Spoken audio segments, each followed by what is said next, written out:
हम सिर्फ अल्लाह से डरते हैं, उसी के आगे सर झुकाते हैं और हमारा ईमान ही हमारी ताकत है, इसीलिए दुश्मन खौफ खाता है हमसे। इकट्ठा होती हैं, अपनी बहू की शिकायत शुरू कर देती हैं।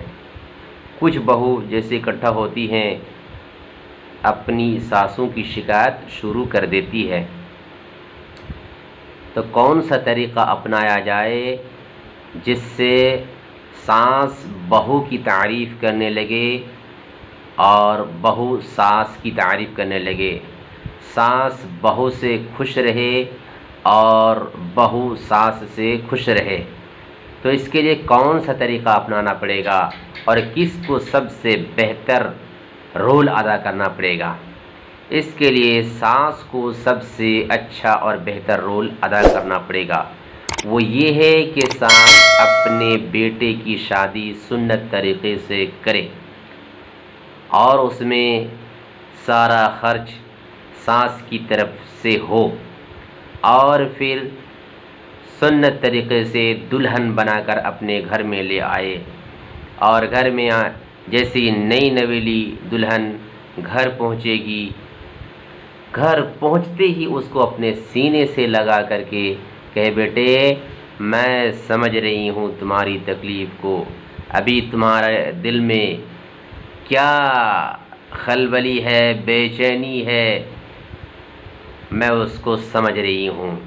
तुम अपनी माँ की मोहब्बत को कुर्बान करके यहाँ पहुँची हो, तो लो आज से मैं तेरी माँ हूँ।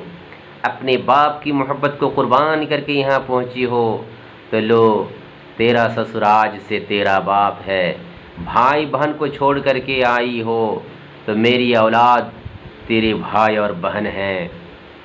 अपने घर की मोहब्बत को कुर्बान करके यहाँ पहुँची हो, तो लो आज से ये घर तेरा ही घर है।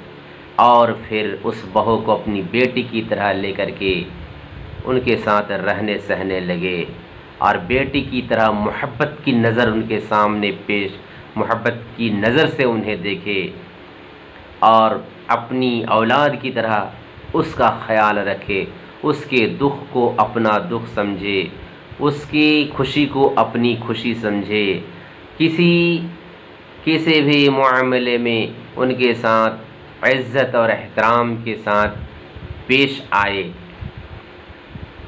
और अगर उनसे काम करने के दौरान कुछ गलती हो जाए, कुछ कमी महसूस हो, तो उसे हंस कर टाल दे, नज़रअंदाज कर दे। कोई सामान टूट जाए तो उस पर उसको बुरा भला ना कहे, बल्कि कहे बेटा ये कैसे हो गया, ये या क्या हुआ, तो कहे अम्मा जी ये सामान टूट गया है। तो कहे जाने दो बेटा, टूटने का था वो टूट गया है, किसी से भी टूट सकता था, मुझसे भी टूट सकता था, तुम्ही से टूट गया, चलो छोड़ो जो हुआ हुआ। फिर भी अगर वो शर्मिंदा होती है, कुछ शर्म महसूस करती है या कि कुछ हिचकिचाहट महसूस करती है, तो कहे बेटा तू इसके पीछे ना पड़, जो हो गया हो गया। अगर इस तरीके से सास बहू के साथ पेश आती है, तो ऐसी सास, ऐसी बहू अपनी सास के इशारे पर मर मिटेगी, दौड़ पड़ेगी और उसके इशारे पर नाचती रहेगी, उसे आराम पहुंचाने की कोशिश करेगी, उसके दुख को अपना दुख महसूस करेगी और उसे हर तरह से खुश रखने की हर मुमकिन कोशिश करेगी और सास की आदम मौजूदगी में उसकी तारीफ़ करने पर मजबूर हो जाएगी। और अगर सास ऐसी हो, आने वाले जानवरों की सिफत उसके अंदर मौजूद हो, इंसानियत के नाम पर एक चीर और फाड़ कर खाने वाली एक खातून हो, जो अपने बेटे की शादी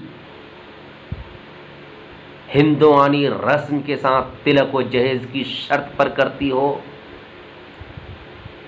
और फिर उसी शर्त के साथ शादी की रस्म अदा करती हो, ध्यान कुछ और तरफ रहता है। उसको अपनी बेटी जैसी मोहब्बत